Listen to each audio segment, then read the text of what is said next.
As you know, I'm an avid book reader, and once in a while I get a book in my hand. Not something I went out searching for myself, it was actually sent to me. And I started reading Jason's book, who was approaching me as a guest today. And what was really, really interesting here was that we're suddenly talking about how do you actually, he calls it, how do you create followers and how do you move from a manager to a leader? And there's this conversation we've had a couple of times here on the show where I say, how do you actually create business people out of your leaders in a way? Because that's when you really succeed. And that's in principle that transition we're going to be talking about today. Welcome to the show, Jason. It's an absolutely pleasure to have you. And thank you for reaching out and sharing your book with me. Oh, my pleasure. And thank you for having me on the show. Your show has a lot of great people on it. You could have chosen anyone to be on this show. So I'm grateful that you chose me. So thank you.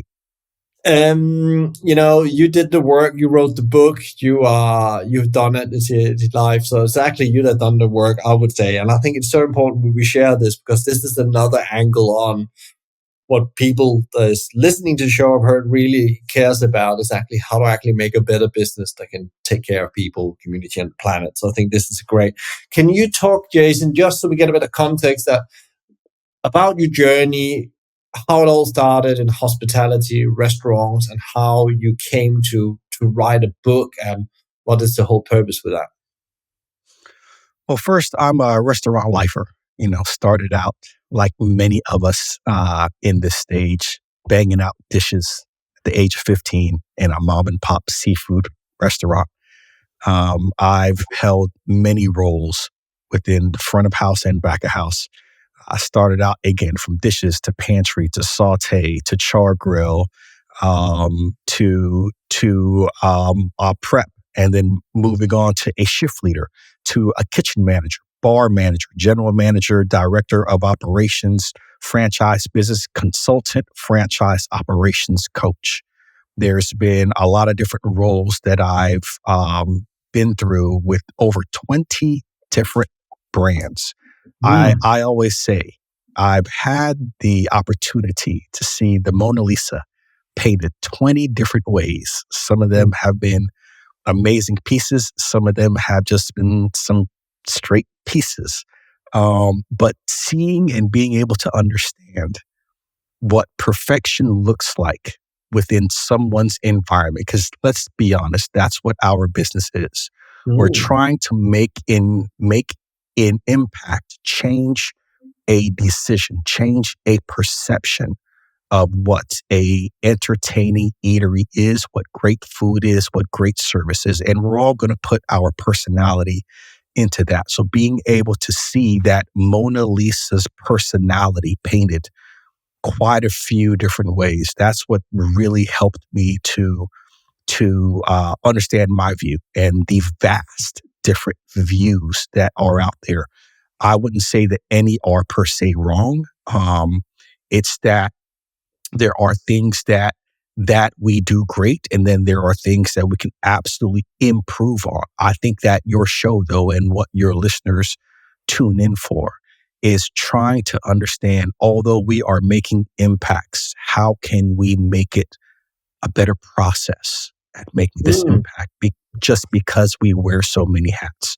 We wear so many, and there's not enough time in a day to do everything that we need to do.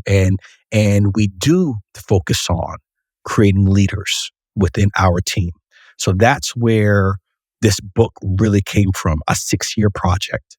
And when I wrote the book, I didn't want it to be just my voice, not just, hey, this is Jason Brooks's memoir. No, I wanted it to be something that is actionable, something that also meets the reader where they are. And what I mean by that, within the hospitality industry, we don't have much time. We're locked in position. We're in the rush. We're thinking about the next day, next week, next order, the next goal, all of those things. And we don't have time to step outside of that role to read too much. So I wanted it that when you read this book, you got right to the meat, could get what you wanted, and then get back into the fire where you were making things happen. Yeah, quite interesting, Jason. Just wanted to add something to your book as well. You don't have to read it from, I think. You can scan it first, but you don't have to read it from one end to the other. You can actually jump in where you have the gap and start where is your biggest gap. And we mostly know where our biggest gap is, like where we are, struggling as a business. And sometimes you need to start from the beginning to start out. But actually, we're going to come back to where you start, and you start in a very interesting space in your book, where how you start the book. And you think, what has this to do with leadership? But we'll come back to that in a second. But it's really interesting. You can use it almost to look up what's really relevant for you and start there and working on it. And then I think there's some really good pointers in the end of each chapter too. How can you take that into your business? So, but what do you do besides the book, Jason? What is your day-to-day business, and what is your mission and purpose in hospitality now, as you have written the book? And Well, I'm a restaurant coach. I work with restaurant owners and operators within their business, finding their pain points and understanding how we can put um, people and processes, not just systems, but people, processes, and goals with those pain points in order to make them less painful. Some things within our business isn't going to be joyful. We can either feel the full brunt of the pain, or we can just make it less painful. And then I also am right now creating content, because although I speak on stages as well, I do a lot of keynote speaking, breakout sessions for some organizations, for restaurant associations. I'm also in the middle of building online course content, because not every manager, not every owner, not every operator has the opportunity to make it out to big stages, big events, and be able to take in things that helps change their perspective of mm, what and how they do. So I'm also right now making some online courses. First one is going to launch on Thursday, July 11th, and it's something that you can take with you on your phone and be able to apply some of these keys. Because reading the book is one thing that's good. Listening to a podcast is one thing that's good. But how can we create content for those owners that don't have the access, that don't have the systems in place for that kind of training for their people to understand how to be better leaders? So I'm also working on that too. so when you work with typical with clients, how does that look, Jason? Is that like a one-to-one basis, or it's like group basis? You talked about the keynotes. Of course, that's one way to get a different perspective. But when you really get down in the engine, how does that look? The multi-unit space is my sweet spot. Being able to work with the group of, let's say, 15 to 20 locations, but they have 3 locations. Not that they are the worst, but 3 that have the best potential, and they don't. And they just need to find a different way to help get from a 7 to a 9. And that is Mm, where I find my actual sweet spot is creating a master class for not only the multi-unit operator, but also for that general manager, for that store manager, to be able to come in, do a full breakdown of these 3 locations, spread it out over 3 days, do a business review, a in-store walk, a outside walk, a people review, a guest service review, then break down what are the 3 main goals out of everything that we've broken down from your KPIs from the last 4 weeks, 8 weeks, 12 weeks versus last year, to see those trends, to walking through your space, to seeing those interactions, to seeing that customer feedback, and then seeing what are the 3 most important things for this location and this team, and then putting those 3 restaurants into what I like to call a master class.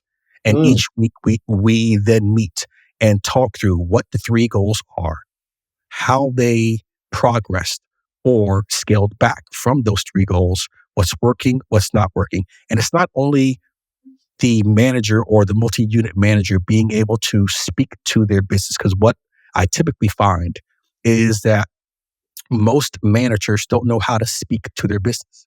They know how Mm, to get in there. They know how to make it happen.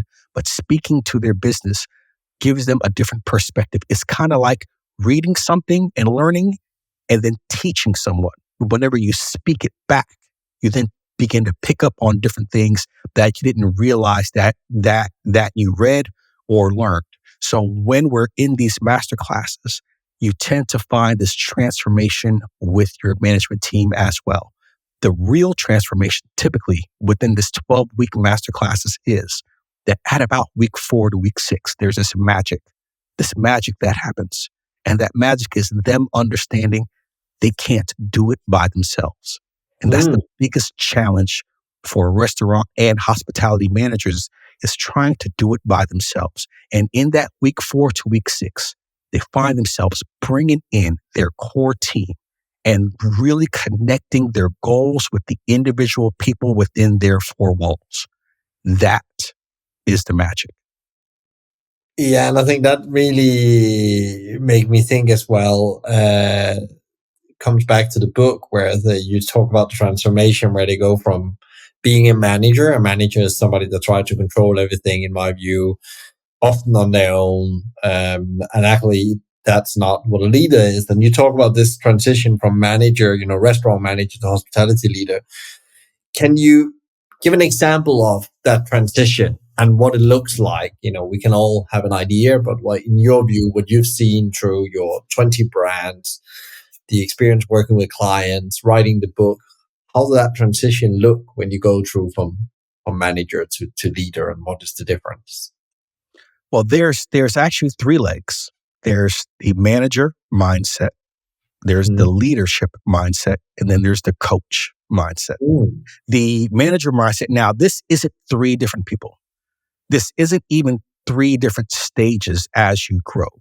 This is three different mindsets that every hospitality manager goes in and out of every Mm. single day, multiple times per day. Let's think about the manager mindset. The manager mindset, you have to have a manager mindset. The manager mindset is knowing your business, getting a group of people to meet a certain goal by a certain time within a certain budget. We use a managing mindset more than any other mindset throughout our day. And that's not a bad thing. It's just that management has gotten a bad rap because there are some bad managers. There are managers that are not consistent, that don't know their numbers, and that don't know how to keep people within those guardrails Mm. consistently. And that's why management has a bad rap. But the management mindset is the mindset that we typically stay in most because this is a business first. We have to understand our KPIs, goals, budgets, and then keep within those things. And that's good. But then there's the leadership mindset. The leadership mindset is when you're taking a group of people that there's a challenge and they don't know what that next step is. The leadership mindset is painting that picture and painting it so vividly that although you may not have put down every brushstroke, the people on your team can see the end result and will jump on that plane even while it's flying because they know the destination, they can feel it, they can smell it. That is your leadership mindset. It is understanding the overarching view of the industry, of the business, of the customers, and knowing how to meet the customers, meet the guests where they are, get the feedback, know the different departments. All of those things is that leadership mindset. And that's where we also stray into and out of, but mostly again in the management. Now we talked about management, we talked about leadership, but then there's the coaching mindset. This is the most overlooked one within our industry, and it shouldn't be. When most people think about the word coach, when you think of the word coach, Michael, what's the first thing that you think Well, I have a very positive association, so I think that if I'm probably not the right one to ask, but I know what you're looking for. But I would say somebody that unleashes my potential by asking the right questions, not giving me the answers. And I think what we often end up with is that we rather would have when we are too busy, because I think that we can come back to the word business in a moment. We're too busy as leader in hospitality. We are just want quick answers, and we're not really coaching our people. We're just telling them what we think the right solution is. And it's also something that people think are reserved for the executive suite, that you Yeah, have to be at a certain level within your business to get coaching. But yeah. let's really think about coaching. First, it's the hospitality industry. And coaching really is the art and the mastery of one-on-ones, understanding your people, knowing more than just about their role, understanding them, what makes them move, what makes them tick, what makes them stop, knowing what they want their goal to be for next year, next month, and next week, whether it be personal or professional, and then helping them to reach that goal, knowing where they are currently, and then helping them to reach that goal. When we think about service and beating the guest, to ask for that next thing, we are bringing it to them before they even know that they want it. That's how we should view coaching with our team members, understanding them so much that before they even ask for what that next thing is, we already understand it. But the coaching mindset is one of the ones that is definitely shorted within our hospitality industry. Do we always take the time weekly with our team, with our direct reports, and sit down and for 30 minutes, let them speak and us listen, and then answer those questions that they need?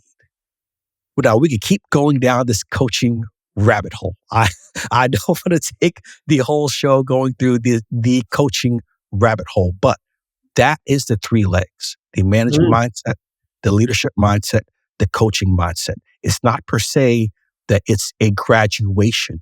It's understanding when is the best time to use it throughout your day in order to make your team and your business better. It's very interesting to talk about graduation there, because I had a leader once that said very similar kind of way, explained that actually you're operating, you need to be a really good manager, and then you need to ability to lead people. In principle, you need to sell the vision. He talked about like, where are we going? Why are we going there? And then you need to get the best out of them and actually make sure they achieve some of their personal goals. It could be professional goals, but it also could be the ambition. Just knowing, for example, I was thinking as you were saying that, one of the things I really tried to understand when I was a GM was kind of interested people have beside work, because then I started to understood when and how, and I could help them getting time off to do that specific tournament. If they were playing like basketball or football, or maybe they were music, maybe they were studying like language in the evening, actually starting that, I actually asked it. So do you actually have a scheduling that works towards achieving these interests and actually pursuing them on the side? Yeah, there's a bit of a problem on a Monday, and then you fix that. That's like one of the best way to get equity in your people. And it's so simple, but so few people spend time on that because we're so busy with the next thing that needs to execute. The restaurant is not clean and so on. But spending that small talk, some people I call it actually connecting with your people, because you know so much more about them. What is their ambition? Some of them want to be a doctor, okay. You need to be aware about that. How do you actually make sure that they can still study for being a doctor and working in your business, even though they go part-time? When are they doing that? So you can plan your people. That's all these things. So yeah, those are some of the thoughts that I was going through as I was listening to that. You talk about, and I said it before, you start out in a very interesting way. You jumped straight into numbers in your book. Like you introduce with this, leadership mindset. You have to go from managers to leader to coach mindset. But then you talk about numbers. You already mentioned yourself. Why are these numbers so important? Because I've been in places, also been in places where I learned numbers very early on, but also been in places where there's been no transparency on numbers. Why are understanding units numbers so important for managers and leaders in hospitality? Well, you are referring to key number one, and key number one in the book is master your KPIs. Of course, the book is called Every Leader Needs Followers, 10 Keys to Transform Restaurant Managers to Hospitality Leaders. Now, most books have chapters. This one Mm, has keys. Key mm, number one, I firmly believe, has to be master your KPIs. The reason why I believe that, and most probably do, is because this is a business first. We don't get into what we do just to break even. That's like saying that you want to go to work 80 hours in 2 weeks, get that paycheck. And then after you pay your car note, your house note, your gas bill, light bill, all of that good stuff, then you have no money left to eat nor do things that you want to do. No one gets into this just to break even. Even whenever we think about the impact that we want to make on this industry, like you said, you can't do this if you don't make a profit. Profit is not a dirty word. Mm. Now, when you master your KPIs, it's not just knowing your numbers. It's not just knowing what were my sales last year versus this year and then what the trend is. It's actually making sure that you connect the number with the people that are inside your business.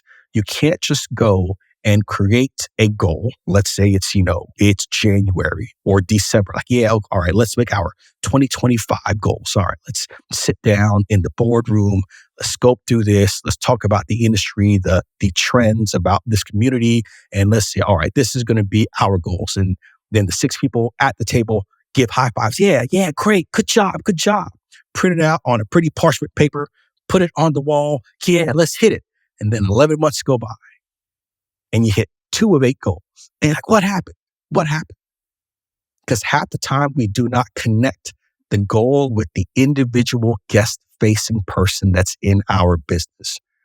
When a business gets to scale, and we all talk about scalability, which is a good thing, it's being able to build more opportunity for our team, for our community, for our business to affect more people. But once we start to scale, we start to get further and further away from how the goal is truly being reached within the individual that is the guest facing person. So when you master your KPIs, you're fully understanding how does each goal translate to the busser. The busser understands this is goal number 1 through 5, and her role within these goals is to do this. And when they do this correctly, it helps to hit this goal. That's how mastering your KPIs is the most effective, is when we get it to the guest-facing person and breaks down just 3 simple ways of what they're doing in order to help meet that goal. And then we measure that. And then we make it loud and proud. You can make your own board the old school way with glitter and sparkles and all that good stuff, or get technologically advanced with your iPad, with your messaging system of what those goals are by each role for them to understand that when they walk in, because we all have things on our mind every day, even before we get on this podcast, even before we listen to the podcast, we have so many things within our mind, but we need that reminder of what is the goal? What are the 3 things that I should be working on? And then you get that moment to reset, to leave your baggage at wherever, hit play, walk in, clock in. Then you get focused on what that thing is. That is mastering your KPIs. And that's what's most important in order for everything else to truly work. So Jason, you talk about, and there's something really interesting we talked about before we started this conversation, was that we discussed a bit that when I was leading team, I had this pivotal moment of understanding. I was training people or leaders of my restaurants. I was training them in how to actually be better communicating, how to delegate better, and all that good stuff. But actually, those thing I hadn't trained them in properly was P&L and how to become a business person, and how actually to connect these behavioral change things into the P&L. So when you go out and set clear goals for your people and you help them become better at communicating with their other colleagues or become better at delivering service, you're actually impacting this part of the P&L, and that's mean that we're going to achieve this goal. And it is quite a laborious process because you really need to understand your business first. And actually that's where it comes in, where you have to learn the numbers in a way. So what you're saying is, in principle, the reason why we start with the numbers is actually so we can actually achieve the right behavioral change in the front line, and eventually in this guest experience that then will fuel profit Michael, it's true. And that is where some leaders, owners, managers struggle at, is that some may not understand the numbers. It's not that they don't want to teach it. Some really don't understand the math within some of the numbers within the P&L, so they don't know how to connect the people on their team to that number. But then when we try to skip that base of mastering your KPIs and move on to everything else, and we're doing okay, but not truly successful, it's like, well, why? Why is it that? Well, it's because it's a business first. And we have to get that business acumen down. Now, we don't have to be mathematicians nor accountants, but how this number starts from how many table turns, how this number goes from how many recooks, those basics, that's what the team has to understand. And we have to put the planning into it of how does it translate for you in what you do. And so that's where I don't want some people to be mistaken, is we're not saying that you have to be mathematicians. You just Mm. have to connect the human element to the number within the P&L, and it has to be within the P&L, and they have to understand what that is. And that's whenever you make goals, your team is going to hit them versus you trying to hit them. Jason, you also talk about the book, and I think that really a nice segue over to this is owner-like orientation. And I don't know if that was also what I was trying to touch a bit, like how do we create that owner mindset about things, and how do we give them an equation of ownership in some kind of way? Can you talk a bit about what you mean about that in the book and why that's so important to understand? And also, what are the challenges implementing a mindset like this? That is key number 2. And key number 2, owner-like orientation, is also very important. Of course, it is 10 keys. I try to choose the 10 things that from research, from speaking with leaders, were the most important fundamentals for their business and for their people. But owner-like orientation is starting from day 0 of people owning your business. Let's think about how we typically do orientation right now. Okay. So we tell someone that they got hired. We tell them to come on in, and on Monday at 9 a.m. we have maybe some aprons, a few shirts, name tag, some paperwork piled high, 2 pens in case one runs dry. And then we bring them on in, ask them if they're thirsty, get them something to drink, have a seat. And then we go through our 10 commandments, have them write on paper for about 90 minutes. And then we take them back. Now, first, let me pause there. So as we're sitting at this table, have you ever noticed that the table you do orientation at almost always turns out to be their new break table? And it's because we're the ones that introduce them to this table. Then we go back and we introduce them to a laptop for some computer-based training. After that, they're on this laptop for the next 2 to 3 hours, going through food safety, chemical safety, yada, yada, yada. Then we put them on one position. Now, for the next 6 to 8 weeks, the only 3 things that they care about is their new break table, their laptop, and one position. While our trainers are going nuts. Oh my gosh, Michael, where are you getting these people from? They don't know nothing. They're just focused on just this. I try to tell them this, like, oh no, that's not my job. That's Susie's job. My job is my break table, my laptop, and my one position, hoping that eventually they then branch out to do more. That's where we go wrong. Let me tell you how we can do this right. Have the same table, same apron, same shirts, same name tag, same stack of papers. Hopefully you can go digital here soon. Same stack of papers. Bring them on in. Are you thirsty? Say, okay, welcome to orientation, but we're going to start outside. You take them all the way to the front curb, where it's right off the step onto the sidewalk, and you view your business from the guest eyes and say, this is our business. Every single day we come out here and we sweep from the curb on in, because of whether people are walking by or driving by and they choose to eat here or not. this is how they are going to view our business. So we want to make sure we always look great. Then we always look at our competition and see how they look versus how we look. And we want to make sure that we look better.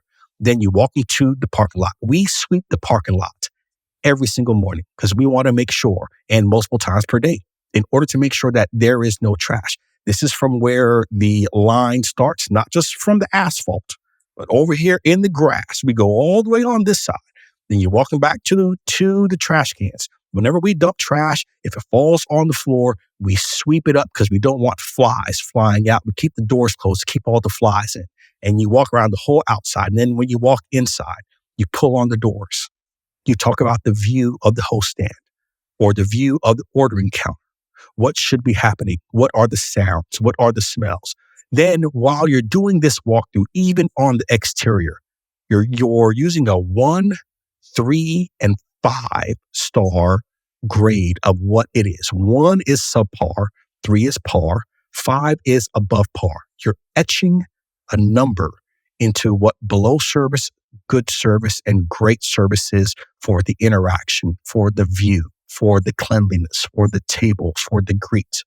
Now you're starting to connect your same guest feedback scores because most people have some kind of guest feedback system, but you're brainwashing, for lack of better terms, this new hire into what a 1, 3, and 5 is so they understand what that is. And you're doing this throughout the dining room, through the restroom, and on through the back. Now, a few things are happening while you're doing this walkthrough. One, you should be reading body language because you want to know as you're talking through, we scrub the sidewalks, we clean the windows, we sweep the parking lot. If they're starting to look kind of edgy, I'd rather part ways now. Thank you so much versus put you on the schedule and 3 weeks later you leave because it's too much work for you because they didn't understand what it really took to run your business. Now, this isn't asking people to run people off. It's asking people that out of the 100% of applications, the 80% that you don't hire is still going to be your customers. How do you part ways on a good way to where they can still come in and say, well, I chose not to work here because it was too much work, but man, I didn't know that they put in so much work to do so much to make things great. How do you win them over to be your customer while the other 20% that you hire, you're bringing them on board with a bigger view? Now, when your trainers gets this new hire, it's like, man, Mike, where are you getting these people from? You must be stealing them from Chick-fil-A. They must be dunking their heads in some holy water in the back office and coming out saying please and thank you. But that's how you start to create a owner-like orientation. Now, there's several other things, other steps in this key that talks through how to make the onboarding process more engaging, how you begin to create touch points, even little things like how much did it drive you crazy when you were hired somewhere and you met a new team and you were trying to figure out all their names? And like, oh my gosh, I don't know, hey, anyone's name that works here. What if your manager sent you a picture with just first name of the 10 people you will interact with the most within your role and sent it to you via email before you even came on board and said, now when I walk in, I know Susie, I know Steve, I know Frank, I know Mike, I know Jason. Like, now you're building, you're really building this engaging introduction to your business to where they're focused on everything more than just trying to figure out names, a laptop, and one position. I think it's really interesting because my first job after leaving my mom and dad's business was a McDonald's franchise, but there was not really the part of the orientation program. But he actually started by the curve and walked us in. And that was his way of meeting everyone. So he had 6 restaurants, so he couldn't be everywhere, but the orientation was run by him, the first part of it. And he then walked you around from the customer's view and talked exactly about you, what that good look like. How do we actually get judged on our performance from McDonald's, but also from customers when they feedback. And then he And he didn't, there was trash and stuff, but then he said, and then we pick it up and put it in the bin, or so it's like I remember very vividly, and it sounded like, and it was like a bit like, of course you do that, but because also I came from a hospitality business, but there was lots of people in that cohort, or with 10 people being employed that day, that maybe wouldn't think that, but and it was quite interesting. Also, the traps lying around where there was like, empty boxes lying in a bush. Did people see that, and so on? So yeah, so he was very, very much using that, and it was really, really interesting. It just took me back again to to my own journey. You talk about in the book as well, the concept about creating mini GMs and delegating to them. Can you talk a bit about that, because it's a very interesting thing? Being the GM is actually quite a lone wolf, or some people become a lone wolf. They don't build that group of people around them, either because they're busy doing, or they don't understand the power of it, or don't have the tools to do it. Can you talk a bit about that?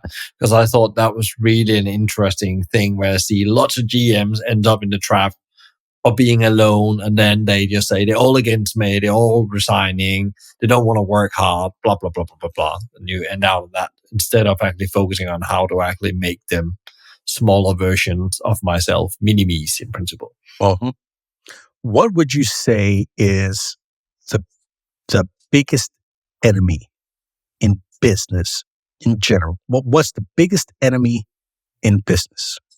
Often the man or the woman in the mirror, I often say. Man or woman in the mirror, that you are Looking out of the spot on. window. Yeah. Yep, yep. And some would say sales, because it's a business. Some would say, well, it's the labor shortages, which Yeah. is still a big one, or the cost of labor these days, because that has skyrocketed. Some would say profitability as well, because you can't keep going unless you have profits. But all of those things, even the man or woman looking into the mirror or out of the window, is time. Time is the biggest enemy of business. And the reason why time is the biggest enemy is because we do not have enough time in our day to get things done. We feel we don't have enough time because of how we practice using that time, which is why that is actually the first online course, is delegating by creating mini GMs. Time is the biggest enemy at having us accomplish the things that we need to do within our systems to be successful. That's why creating mini GMs is extremely important. You don't have to lead alone. You don't have to do it by yourself. The question is, what system do you have in place to help understand what the difference is between a task, a responsibility, and a goal? Because it's three different things. Now, taking your tasks and bringing them down as to what do you absolutely have to do?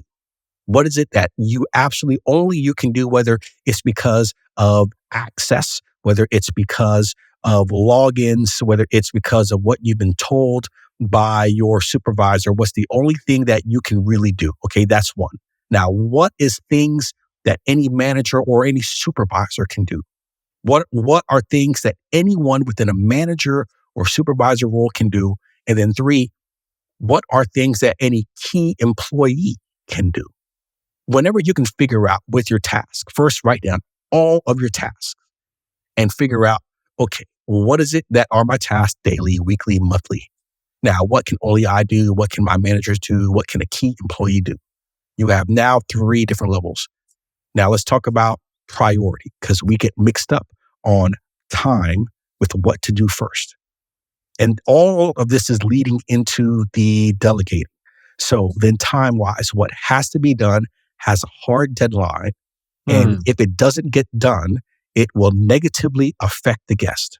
Then next, what has to be done has a deadline, but if it doesn't get done, it won't affect the guest. And then what is important doesn't have a deadline, but is still important and needs to be done. If you notice, all three are all important, because if they weren't important, they wouldn't be one of your tasks. Yeah. It gives you a better understanding of which ones should be done first. Now, once you start breaking down your task, breaking down the admin level, breaking down the priority level, Now you can figure out, how can I create mini GMs to help me give back time so I can focus on the things that are more important or the most important? And then how can I buy back time in my day so that I'm less stressful? The systems get completed in time. And I'm also building the leadership within my team to have that big picture view of what's going on. I'm building onto that ownership even prior to even adding on to the orientation aspect. Now that I brought them in well, how do I start divvying out these tasks to people on my team so they can feel a more in-depth ownership to what's going on? And then not just making this task list, knowing who can do what and what to get done first, and then choosing who to do it. But how do I train after 6 months? So Susie's been doing line checks now. She's been the queen of line checks for the last 6 months. How do I use Susie to train Steve on now how to do that versus me taking the time out of my day? Yes, I still should follow up. You still should follow up. It's still a part of your duty to as a leader, yes. But how do you use the person that's coming off that task to train the next person onto that task? And then you're also helping to spread their ability to also be a leader within their role by having that training being done. But you have to follow up to know that the right things are being covered. But delegate by creating mini GMs. You can already feel it in your mind how this is a very important key. The thing is that we typically do it wrong. We typically pass task off, and the moment someone screws up, give me that back. I knew it. I knew I should have given you the inventory. You missed this and that. That's why I do it all by myself, because I know that when I do it, it's going to get done right. Stop. You know, Like bad parenting.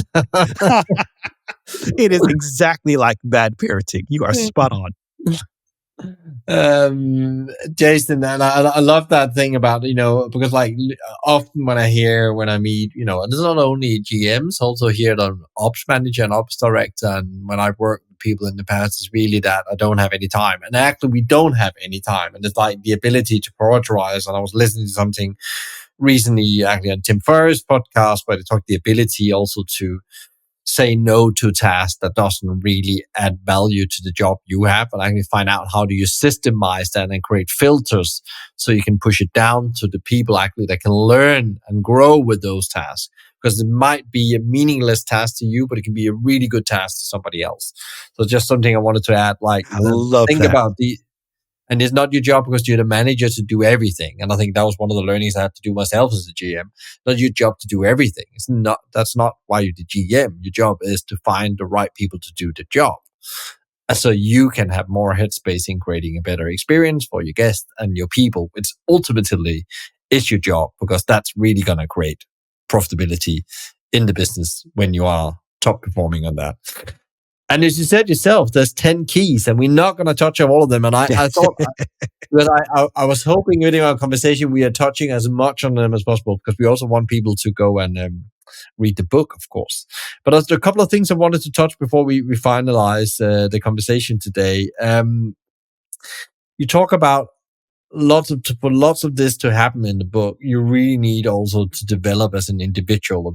I said before, the problem is in the mirror. You're looking at it. Uh-huh. And you're never done. Your personal development never stops in a way. But actually, often what I see, and I think you've tried to address this in the book very well, is that actually, the investment in ourselves at a certain level in hospitality drops off, or the companies, because then there is no more. You've gone through the program and it stops. And that's also what I've heard for other people that's doing coaching in the industry and so on. And people just flatline in principle, and they don't really grow for years. They just flatline on that personal level. Can you talk a bit about that and why you see that so essential to bring your 10 keys to life as well? Well, we have to think through why, and you hit it so spot on. We flatline because we think that we get to the end of training and that's just it, and we have to, one, it's always easier said than done, create a culture of never stop training. That's personally and also for the people that's on your team. And our where we tend to lose that touch point is that we can learn so much information. We can read all these great books. We can listen to all these great podcasts. But how is our flow through of pushing the energy into our team? That's one way that we can also continue to learn. Because again, we learn one way by listening, by reading, by consuming, by taking in the info. But there is that other magic that happens whenever we spit it back out and not just Mm. say it, but whenever we practice it, whenever we put a systematic approach to it, we begin to pick up on things ourselves that we realized that we didn't do. Like even with my book, I wrote a book called 10 Keys. Do you know how many of these keys I still got to work on every damn day? Some of the keys within between each key are side notes. Then I think there's 4 or 5 different side notes throughout the whole book. One of the side notes is write down everything. I think that's so important. And I find myself that I still have to work on this. And the more that I can understand that how I can flow through to people by practicing what I do, I tend to learn more. But I still have to work on writing down things, especially in a fast paced environment like hospitality. There's so many conversations that's being said within so many loud environments, whether you're underneath the hoods or you're in the walk-in and the engine's running, or you're at the fryer and food's being fried, or at the grill or in the dining room. So many conversations, and there are important pieces that our people tell us that we need to follow up on, and it gets lost. And so Mm. I just had to dive into that part of. That's a part of where I feel I need to have my ongoing training is how can I keep flowing through the things that I've learned? Because we all learn great things. We all read great books. Yeah. How often do we put it into a process to where we are teaching that back in a systematic flow to our people? And that's a part of how never stop training. How do we not only do it for our team, but also for ourselves to where we don't flatline? Then we have the coaching aspect too. Yes, I truly believe, look, first, my son has played sports for so many years. He started out playing AAU basketball and Pop Warner football at like the age of 7. This kid's getting coached by people all day long. All right. Every single day, whether it's on season, off season, at school, you get to a point to where you're in high school. You can still play 7v7 or AAU basketball off season and then play basketball for your school. At this point, you have a teenager being coached for 9 out of 12 months of the year. 9 Mm. out of 12 months of the year, they're getting coached by people. If they're just that good, they can take it on to college basketball, right? In college basketball, you can no longer play AAU and college, okay? They are training you for like 10 months out of 12 for like 5 or 6 days out of the year. But it's getting the very few ready for the NBA or the WNBA. Now, when you reach the NBA or the WNBA, some of these players are getting paid hundreds of millions of dollars, tens of million dollars per year. They've been getting coached since the age of 7 for 9 out of 12 months of the year, all the way until they're in their 20s. And yet still, there's a man or a woman on the sideline telling you, screaming, when to press forward, when to fall back, who to attack. And all of this for a ball and a hoop. But at work, we think we don't need a coach. I don't need to coach my team. They've been together for the last 12 months. I pay them $15 per hour. They better know what to do. What kind of thought process is that our kids can be coached and players can be coached in sports and get coached every single day, but at work, we feel we don't need to be coached or to coach? our teams, how we view ongoing training and ongoing coaching, especially in the hospitality industry where there's high churn, it has to change. Yeah, and I think it's super interesting because I just refer to myself as well. When you start running your own businesses, that's another point where you really have to activate this yourself. And I have a mentor and I have two coaches. I have really good business friends I can go and meet up with in forums where I listen to them and their challenges and they listen to my challenges. And then, of course, I have my virtual, people. I imagine that Danny Meyer was asking me, what would he say in this situation to me? Imagine what would Tony Robbins say? What would Michael Jordan say to me in this situation? And I think it's so important to do that as a leader. If you can get a coach, then create your own coaches. And Your I own think, imaginary board, yes. yeah, Your own, like exactly. what would Michael Jordan say? What would Wooten say? What would Yeah, Bill Gates say? Have yeah, your imaginary board within your mind, because you're right. That internal coaching, external coaching, whatever you can do to create that environment within your mind to think through things differently, and also, like I said, virtually or just having lunch yeah. with business partners, with people in business to get that insight, because it's so important. Um,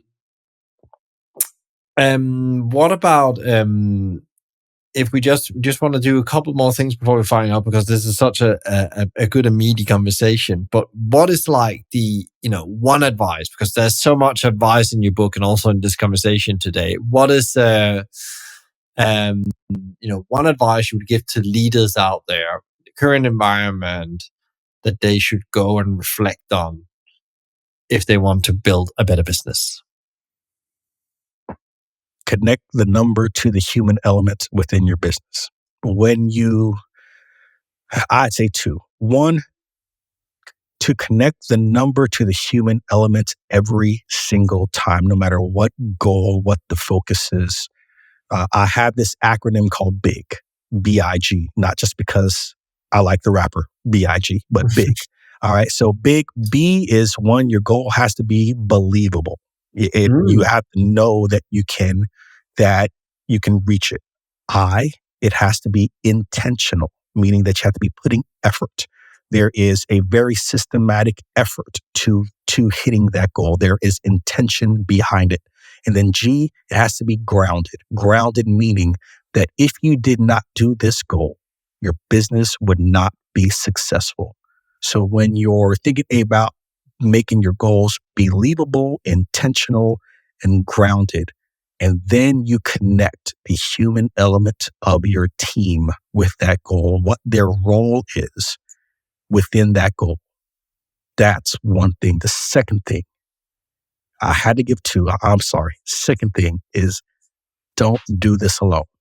Mm. Do not lead alone. It causes the most stress. You think, oh, well, instead of coming in at 6, I'll come in at 5. How about 4:30? Yeah.